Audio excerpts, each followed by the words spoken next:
네, 7시 33분입니다. 6월 25일 폭탄 발언 뭐 이렇게들 표현들 하던데요. 그 이후 우리는 유승민 원내대표를 계속 보고 있었습니다. 새누리당을 쳐다보고 있었습니다.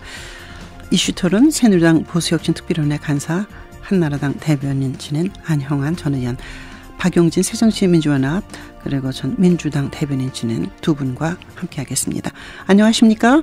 네, 안녕하세요. 네네. 그 안형환 의원은 오늘 특별히 좀 예민하지 않을까 하는 생각을 합니다만. 예. 9시인가요? 일주일째 이런 것 같습니다. 글쎄 말입니다. 네. 아, 국민들은 정말 지금 너무너무 어려운데. 네. 추경도 지금 올라가 있고 그런데 어떻게 될지 모르겠어요. 일단 유승민 새누리당 원내대표 거취를 둘러싼 뭐 여권의 내홍이라 이렇게 보여지는데.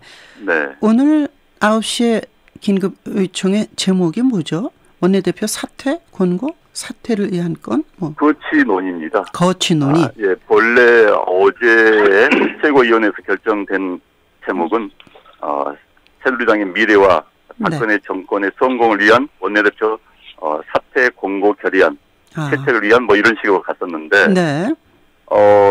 비박계 의원들 상당히 반발을 했다고 합니다. 이미 정해놓고 앞에 형용사구가 원내대표가 사퇴를 해야지 뭐 박근혜 정부가 성공하느냐, 성공하고 새누리당의 미래가 성공하고 이런 식으로 네. 이것 자체가 이미 목표를 정해놓은 거 아니냐라는 반발 때문에 그냥 네. 단순하게 거취 논의로 네. 바뀌었다고 합니다. 그래서 어찌됐든 앞서 말씀해 주셨지만은 유승민 원내대표와 관련된 최근의 파동이 네. 국민들이 민생을 챙기지 않고 뭐 당내 권력 싸움만 하는 새누리당이라는 이미지 그렇죠. 그리고 이런 비판에 대해서 참 걱정이고 염려스럽고 참 당혹스럽습니다. 그렇습니다.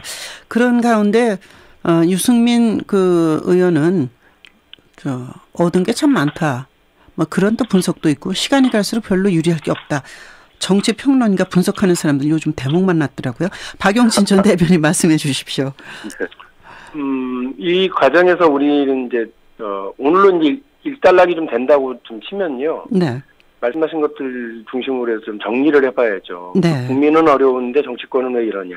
잘해달라고 뽑아놓은 대통령과 또 그 대통령과 힘합쳐서 뭔가를 좀 이끌어가달라고 해줬던 다수를 만들어줬던 여당이 서로 이렇게 엉겨붙어서 네. 국민들 앞에 불상사나운 일들을 보여주는 게 맞느냐. 비정상이 거의 일상화된 거 아니냐. 네. 비정상을 정상화하시겠다고 하더니. 그리고 또 하나 남는 건 이렇게 되면 그 이른바 수평적 당청관계 만들겠다고 했던 여당 지도부의 말들은 다 시건이 돼버리는 거죠. 네네. 오늘 이후에 그야말로 수직이죠, 수직. 그냥 이렇게 네. 폭부수 떨어지듯이 청와대에서 떨어지는 것들 그대로 다 이렇게 수행해야 되는 그 여의도 출장소로서 새누리당이 이제 거듭나는 것이 저는 된다고 봐요. 그리고 마지막으로 김무성 대표가 공언하고 이야기했었던 보수혁신의 끝은 뭐냐. 네네.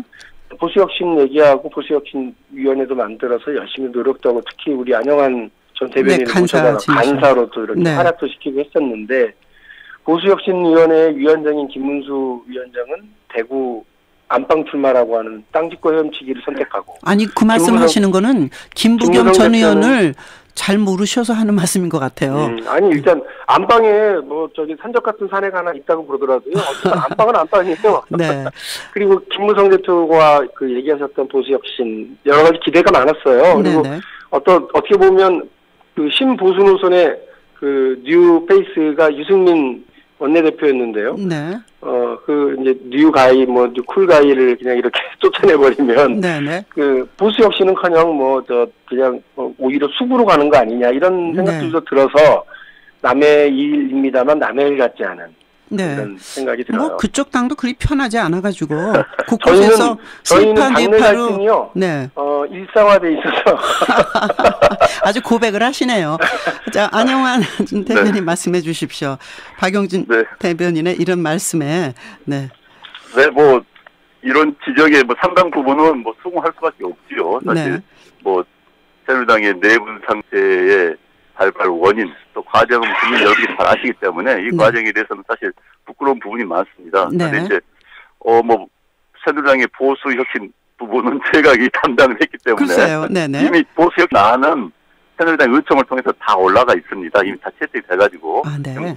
당은 지금 야당과의 협상 결과가 지금 달려 있습니다. 특히 공천안 같은 경우에는. 네. 오픈 프라이머리를 이미 같은 날 하자 뭐 이런 거. 네, 그렇죠. 이미 다 정해놨는데 야당이 지금 안건을 결정을 못 하고 있어요. 그 안에 대해서. 네. 왜냐하면 그럼 법을 바꿔야 되기 때문에요. 그래서 야당의 혁신안이 어떻게 나올지 기다리고 있는 상태입니다. 그래서 저희들이 보수 혁신 문제가 뭐 좌절됐다고는 아직 볼 수는 없는 거고요. 다만 이제 현재 새누리당의 내부는 어찌됐든 권력 게임의 양상으로 흐르고 있고 또 이것이 국민들에게는 참 보기 안 좋은 모습 비친다는 건 저도 인정하고 하루빨리 수습이 되기를 바랄 뿐입니다. 네, 일단 유승민 원내대표가 원내대표 자리에서 오늘 어떤 형태든 물러나는 거는 맞아 보이죠. 근데 그 안에서 치열한 그 토론 과정에서 혹시 투표로 가자 이렇게 흐를 가능성을 보십니까? 아니면 그렇게는 안 될 거로 보시는지. 그리고 이 과정에서 보여진 김무성 대표의 리더십을 어떻게 보시는지 두 분 말씀해 주십시오. 일단은 사실 이제 투표를 하자고 나올 수도 있습니다. 네. 이른바 비박계 의원들이요. 근데 이제 투표를 할 것인지 말 것인도 회의를 주도하는 회의를 주재하는 측에서 결정을 하지요, 보통. 네.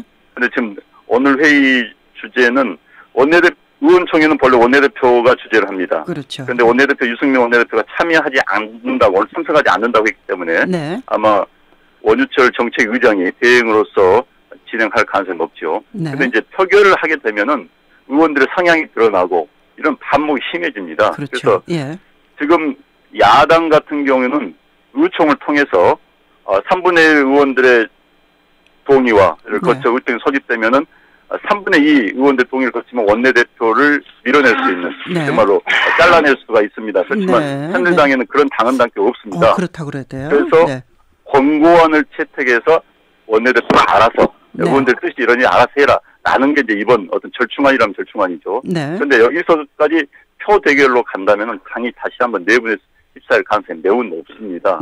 사실 이번에 최고위원회가 직접 의총을 소집한 것도 이와 무관하지 않은데요. 그러니까 의원들이 의총을 소집하게 되면은 의총 소집서에 사인을 해야 됩니다. 누구는 사인하고 누구는 사인하지 않게 되면 벌써 편가름이 나타나거든요. 그래서 이것을 막기 위해서 최고위원회가 직접 의총을 소집하는 그런 과정을 거쳤습니다. 어찌됐든 표 대결까지는 가지 않을 것으로 봅니다. 또 그렇게 기대하고 있고요.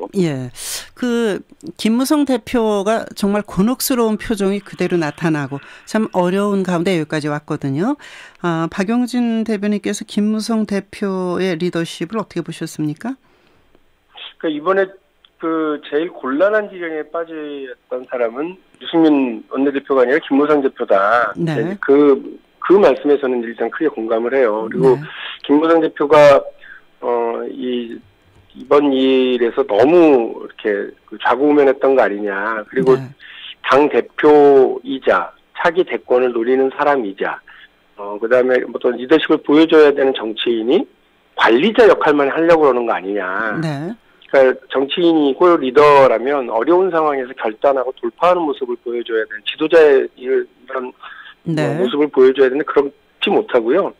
그냥 관리하는 데 급급했다. 그러면 본인이 어디선가 얘기하셨다는데 머리 들면 죽는다 이랬는데 고개 들면 죽는다 이랬다는데 고개를 빳빳이 세워야 될 때는 세워야 되는 거 아니냐. 지금은 그런 어떤 망설임, 공포 이런 걸 좀 이겨내고 했어야 되는 거 아니냐는 생각이 많이 들었어요. 아니 집권 여당의 대표 안 해보셨잖아요. 그러니까 대통령하고 같이 성공시키려면 집권 여당에 또 자리가 있는데 어떻게 가야하는 게 맞나? 그래도 여기까지 아니 그런데 과거에요. 과거에 대통령을 했던 분들, 심지어 박근혜 대통령마저도요. 새정치 수정안을 가지고 이명박 대통령 당시 국회에서 반대 토론에 앞장서서 하면서요. 대통령을 치받아 버렸어요. 저는 그 이후에 그리고 나서 3개월 정도 있다가 여권 내 갈등이 최고조에 이르렀을 때요. 이명박 대통령이 박근혜 당시 의원을 청와대로 초청해서 1시간 반을 독대를 합니다. 아무도 앉히지 않고요. 그리고 나서 발표했던 게 국정 동반자 관계예요. 어쨌든 수평적 당청 관계를 만들고 싶든 아니면 자기의 차기를 위해서든 아니면 어쨌든 차기 꿈꾸는 리더는 지도자는 자기의 힘을 보여주고 근육을 보여줘야 돼요. 그래야 저 양반이 이런 정도 힘이 있고 이런 정도 단단함이 있구나를 알아야죠. 지금 박근혜 대통령은 그 청와대가 국회를 그리고 대통령이 여당을 완전히 이렇게 일사불란하게 움직이게 하려고 하는 수직 관계를 요구하는 거잖아요. 네. 거기에 머리 숙이고 있으면서 무슨 차기 대통령이 나올 수가 있어요. 저는 김무성 대표한테 이런 고언을 방송을 통해서 계속해서 하고 있는 중입니다. 문재인 대표는 잘하고 있다는 말씀으로도 들립니다만. 그런데 지금 김무성 대표에게 아주 고언, 좋은 말씀 해주신 것처럼 보이지만은, 그 이면에는 이런 측면이 있는 것 같습니다. 빨리 대통령과 각을 쥐고 대들어라. 그래서 당청 관계가 엇갈리고 또 그러면 많은 언론들 또 국민들은 여당이 권력 싸움 하는 것으로 보고 또 그렇게 생각을 할 겁니다. 아마 그러면 또 야당 걸 즐기겠지요. 그래서 마치 덤벼들어라 부추기는 것 같은 그런 생각이 듭니다. 아니, 싸움은 말리라고 그랬는데. 여기는 장난치기래요, 보니까. 그런데 여당의 그 권력 지형이 과거와는 많이 다르죠. 그렇죠. 그 당시는 박근혜 대표가 이미 경선을 거쳐서 2007년 이명박 대통령과 경선을 거치면서 차기 유력한 대권 후보라는 것은 누가 보더라도 다 인정할 수밖에 없는 그런 상황이었고요. 지금과는 좀 상황이 다르다는 것이 하나 있고요. 또 하나는 지금 아직 대통령의 임기가 절반도 지나지 않았습니다. 그렇기 때문에 지금 상황에서 여당 내에서 누가 덤벼들고 목소리 낸다는 것은 아직은 시기상조고 또 적절하지도 않지요. 사실 대통령과 여당 대표가 손잡고 같이 가서 국민들을 안심시키고 정이 이끌어간 게 바람직하지요. 그것을 이제 모색해 나가는 과정이라고 보면 될 것 같고요. 그래서 지금 야당 뜻대로 서로 충돌하면은 득볼 게 누가 있습니까? 아니 근데 야당 얘기 조금만 섞어주세요. 왜냐하면 김상곤 그 혁신위원장이 사무총장직을 없애는 뭐 얘기도 일부에서 나오고 있던데 혁신안이 지금 잘 되고 가고 있나요? 이쪽이 하도 뉴스를 터뜨리니까 그쪽 뉴스가 지금 죽어 있어요. 그 박용진 대변인 좀 말씀해 주세요. 그 사무총장직 폐지하고 최고위원제를 폐지하겠다는 그 보도 정도만 봤어요. 그래서 어떤 고민에서 이게 나왔는지 모르겠는데 어쨌든 당내 갈등, 개파 갈등, 뭐 이거의 핵심 정점에 있는 그 자리를 없애서 하겠다고 그러는 것 같은데 개파 갈등이라고 하는 물이 모이는 그 공간이 웅덩이가 최고위원 제도고 또 사무총장 제도라고 해서 그걸 메꾸면 물이 넘쳐서 다른 데로 가겠죠. 그러니까 그런 제도와 직을 하나 없애는 것으로 이런 뭐 개파 갈등을 없앨 수 있다고 생각하지 않습니다. 오히려 개파 갈등을 양산할 수도 있죠. 제대로 했어요.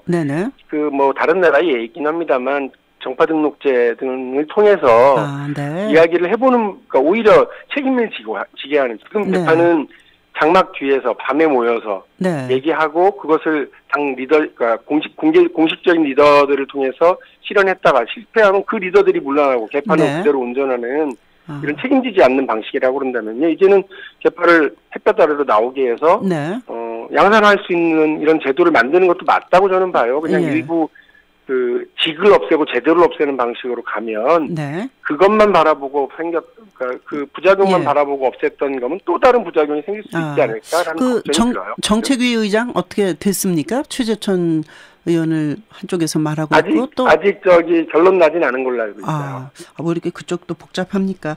자, 사실 여당이 지금 언론에서 부각돼서 그렇죠. 당 내분이나 내용으로 따지면 야당이 훨씬 심하죠. 지금 새누리당 내에서는 뭐 신당 분당 이야기는 나오지 않습니다만, 새정치연합 내에서의 신당 분당이 오래전에 나왔고 그 움직임이 있고 뭐 당 중진들이 새 당을 만들어낸다는 이야기를 노골적으로 하고 있는 상황이기 때문에 새정치연합과 새누리당의 그 강도는 차이가 워낙 큽니다. 아니 2%에서 뭐 박주선 의원, 정대철 고문 뭐 여러 분 인터뷰했는데 다 뭐 그냥 내놓고 말씀하시더라고요.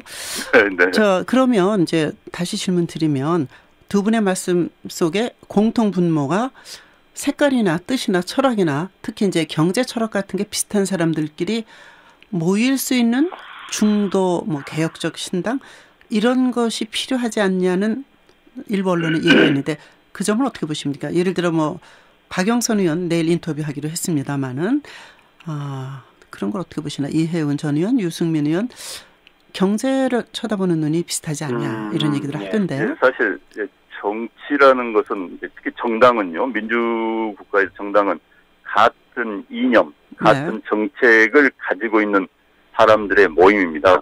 그래서 같은 정책과 이념을 가진 사람들이 선거에 후보를 내세워서 당선시켜서 권력을 장악하는 과정. 그래서 권력을 장악해서 자기들의 이념과 철학을 국정에 투영하는 것이 현재 정당 정치의 기본적인 틀이죠. 그런데 이제 우리나라는 기본적으로 그런 정책과 이념 전에 지역 구도가 정당 구조를 기본을 엎었습니다. 게다가 이제 야당 같은 경우는 솔직히 호남 플러스 486 운동권 세대. 거기다가 약간의 시민단체, 노동운동계가 더해진 그런 형태입니다. 거기에 그러니까 이념이라기보다는 같이 어울려 다녔던 또는 같은 지역 사람들 이런 모임입니다. 여당도 사실 마찬가지입니다. 영남이라는 지역에다가 보수라는 보수도 그러니까 기득권 계층인 이렇게 묶여 있다 보니까는 철학이 혼재 있는 겁니다. 이념도 혼재 있는 것이죠. 그래서 제대로 뭐 그런 식의 정말 합리적인 그 인식하에 삼진의 생각하에서 정당 구조가 바뀐다는 건 좀 바람직하다 봅니다. 특히 이제 우리나라에서 이제 다당제 구도에 대해서 한번 좀 고민해 볼 때가 오지 않았나 싶습니다. 유인태 의원 같은 경우는 다당제로 가는 게 맞다, 뭐 이런 얘기를 하고 있더라고요. 그렇죠. 사회가 워낙 다양해졌기 때문에 그 다양한 의견들, 다양한 주장들, 다양한 정책들을 한 정당 또는 두 개의 정당이 담기는 쉽지가 않습니다. 그야말로 이건 독과점 체제죠. 그래서 이 독과점 체제를 깨고 각자의 세력들, 각자의 철학, 각자의 정책을 담을 수 있는 정당들이 나와서 합종 연행하면서 국가를 운영하는 것도 이제는 한 번쯤 고민해 봐야 되지 않을까 싶습니다. 박영진 대변인 말씀하십시오. 네, 아니 안영환 대변인 말씀하신 바가 옳고요. 그러면 사실은 이제 정치제도와 선거제도가 변화가 있어야 돼요. 그러니까 이 대통령 중심제에서 그리고 국회의원 선출이 단순 다수 대표제, 비례대표는 상당히 적고요. 지역구 구도가 있고 그냥 소선거구 제도니까 이렇게 되면 실제로 다양한 중대선거구제나 뭐 그렇죠. 그러니까 다양한 의견이 나올 수가 없으니까요. 의원 내각제로의 개헌이 얘기됐던 바고 일찌감치 얘기됐고요. 또 선거제도도 중대선거구 제도로 가거나 아니면 비례대표가 대폭 늘어나는 방식으로 가야 된다라고 하는 건 기본이에요. 다양한 사회를 반영하기에는 지금의 선거제도가 너무 협소하거든요. 그런데 대통령께서 이 논의를 막았잖아요. 그 개헌 논의는 모든 뭐의 블랙홀이다 이러면서 그때는 또 김무성 대표를 청와대로 불러서 차렷 열중샷 이게 시켜가면서 열중샷 시킨 거 보셨어요? 그때 분위기 얼마나 삭막했는지 몰라요. 너무 심하다. 그때도. 아니 왜냐하면 그때도 김무성 대표가 그 개헌 국회의원이 개헌 필요하다는 얘기를 했다고 그렇게 면박을 주는 경우가 상해 발언. 청와대에서 홍보수석이라는 사람이 뭐 그렇게 들이받고 난리도 아니었고 그 말을 믿지 않는다고요? 뭐 이래가면서 여당 대표를 거의 몰아세웠는데 이렇게 되니까 말씀하신 우리 정치가 나갈 길, 우리 정치가 좀 고민해봐야 되는 개헌 문제, 정치제도의 변화, 선거제도의 변화가 대통령 말 한마디에 다 막혀가지고 지금 돈이 진행이 안 되고 있거든요. 이런 것들이 답답한 거예요. 나라가 정말 갈 길이 너무 바빠요. 메르스 때문에, 뭐 때문에, 그리스 때문에 먹고 살기 어려운데 정말 추경 빨리 했으면 좋겠고요. 시간이 1분 30초 남았습니다. 국회 선진화법 어떻게 볼 것인가 짧게 말씀해 주십시오. 제가 먼저 말씀드립니다. 저는 이번 기회에 다음번 선거에서 어느 정당이 다수당이 될지 모릅니다. 그러면 이 국회 선진화법은 소수다. 사실 민주주의 정치는 다수의 지배, 소수에 대한 관용입니다. 그렇지만 현재 국회 선진화법은 소수의 지배가 돼버린 겁니다. 민주주의의 원칙에 어긋납니다. 그래서 이걸 바로 잡아야 되는데 지금 바로 적기라고 생각합니다. 내년 선거에 누가 여당이 될지 모르고 다수당이 될지 모르는 이 상황에서 서로 한번 고쳐보자는 것이죠. 만약에 지금의 야당이 집권 여당이 된다 하더라도 이 법일 때문에 아무것도 일을 못합니다. 그래서 이번에 알고 이걸 고쳤으면 하는 생각입니다. 30초 빨리 쓰십시오. 박영진 대변인. 지금 현재 국회 선진화법은 야당으로서 불만인 부분들이 있어요. 어떤 경우냐면 예산에 대해서 심의 없이 그냥 날짜가 되면 그대로 상정해서 통과시키는 이제 정부 원안이 그냥 통과되는 이런 경우가 있고요. 또 인사와 관련해서 국회의장이 곧바로 그냥 상정해서는 이른바 직권상정이 가능하게 또 열어놨거든요. 이런 부분까지 다 같이 테이블에 올려서 다시 논의해 볼 필요는 있다고는 생각합니다. 국회 선진화법은 옳고 그름과 상관없이 딜할 수 있는 서로 나눠 먹고 끼워 넣는 법이다라는 인식이 있습니다. 문제도 있지만 관용적 측면도 없지는 않습니다. 이거는 테이블에 올려놓고 고민할 필요가 있다는 것 두 대변인이 동의하셨습니다. 맞죠? 네. 감사합니다. 오늘 잘 들었습니다. 이슈토론 안영환 전 대변인, 박용진 전 대변인이었습니다. 7시 53분입니다.